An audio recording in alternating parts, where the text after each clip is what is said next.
ሰላም ሰላም ጤና ይስጥልን እንደምን አላችሁ? ሁሉ ሰላም ሁሉ አማን። ይህ መልካሙ ሚዲያ ነው። የኢትዮጵያ ድምፅ ጋዜጣ የካቲት 25 ቀን 1951 ዓ.ም ያሰፈረውን መረጃ ይዘን መጥተናል። ተጠየቅ ለእግዚአብሔር የተጻፈ ደብዳቤ ይድረስ ባለህበት።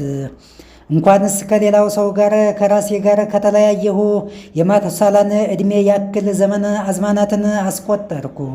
ቤተሰብ፣ ዘመድ፣ ወዳጅ፣ ጎረቤት፣ የሥራ ባልደረቦች፣ አብሮ አደግ ጓደኞች ሊቀብሩኝ አፈር ሊመልሱ ፈልገው ሕቅታዬ አልቆመችም፣ ነፍሴ አልወጣችም።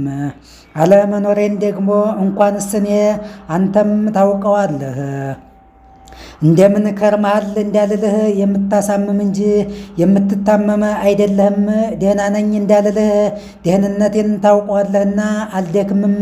ብዙ ቢናገሩ ሆድ ባዶ ይቀራል።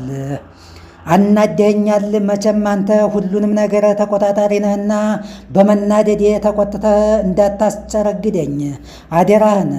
እንዲያውም አቦን የመብረቅ ክፍል ሹም አድርገህ ሾመሃቸዋል ሲሉ ሰምቻለሁና እርሳቸውን አዝዘህ ልከህ ባልተወለደ አንጀታቸው በመብረቅ እንዳያነጉዱኝ እፈራለሁና አደራህን እንዳታዝዛቸው። አንተ መቼም ያለምን ነገር ችላ ብለሃታል መሰለኝ። ድሮ ትናደድ ነበር በሰናወራ እንዴት ግንብ ቤት ስትሰራ ብታይ እነዚህ ሰዎች እንዴት ጠገቡ እኮ ብለህ ወታደሮችን አዝዘህ በአንተ አዝማችነት አፈራረስካቸው። የለህም እንዳልል ይመሻል ይነጋል፣ አለህም እንዳልል እንዲህ ይደረጋል። ዛሬ ግን ይግረምህ ብለው ጨረቃ ዳርቻ ድረስ ብረት አድቦል ብለው ላኩ። ነገሩን ንቄው እንጂ እኔ እንኳን ይህችን ደብዳቤን በዛችው አሎሎ ውስጥ ዶዬ ልልክልህ አስቤ ነበረ። ነገር ግን በዚህ በኩል ቢደርስ ይሻላል ብዬ ተውኩት። ባትቆጣኝ አንድ የምልህ ነገር አለኝ። ከዚህ እኔ ካለሁበት መንደር ያሉ ሰዎች ይኖረ አይኖረ እያሉ ይጠራጠሩሃል። እንዲያውም እስከናካቴው የለም የሚሉህም አሉ። ዋ ያንተ አንድ ወቴ ሺህ እንደሚገድል አላወቁም። አሁን እኛም ጧትና ማታ እንደ ድኩላ በስጋት መሸማቀቁ ሰልችቶናልና ይህንን የሰላም ማማሰያ የሚሰሩትን ሰዎች ሁሉ ጥበባቸውን ድፍን ድፍድፍን ጥፍት ጥፍትፍት አድርገህባቸው እኛም እንደ ልባችን ተንፈራጠን እንቀመጥ።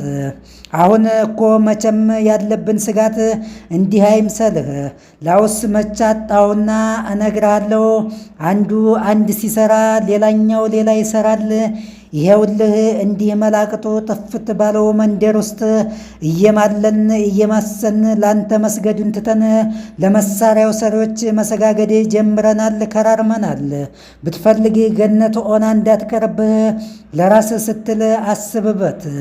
ይህን አስጋጅ የሆነውን መሳሪያ የሚሰሩትን ሰዎች ጥበብ አጥፋባቸውና ላንተ ብቻ ሰጋጆች እንድንሆን በጉዳዩ ደግመህ ደጋግመህ እንድታስብበት አደራ እልሃለሁ። ያለዚያስ ያችን አዘጋጅቼላችኋለሁ ያልካትን ገነትን ለብቻ ታቅፋት እንደምትቀር እወቀው። ላውስ መቼ አጣውና እነግርሃለሁ። ብቻ እንደምንም ብለህ እኔን ከዚያችው እንድትከተኝ አደራህን። ከራሴ አልፌ ለሌላ ነፍስ አልለምንህም።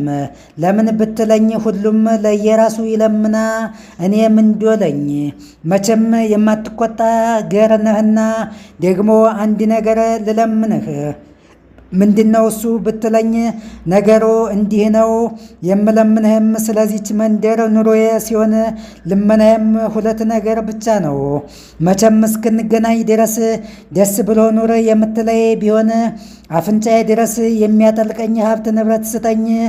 አይ አይሆንም የምትል ቢሆን ግን ዓለማዊ ምኞት የሚመኘውን ልቤን ቀዝቀዝ አድርግልኝና የማልወላውል ባህታዊ አድርገኝ። ድንጋይ ተንተርሼ ቅጠል ለብሼ ጤዛ ልሼ እንድኖር ፍቀድልኝ።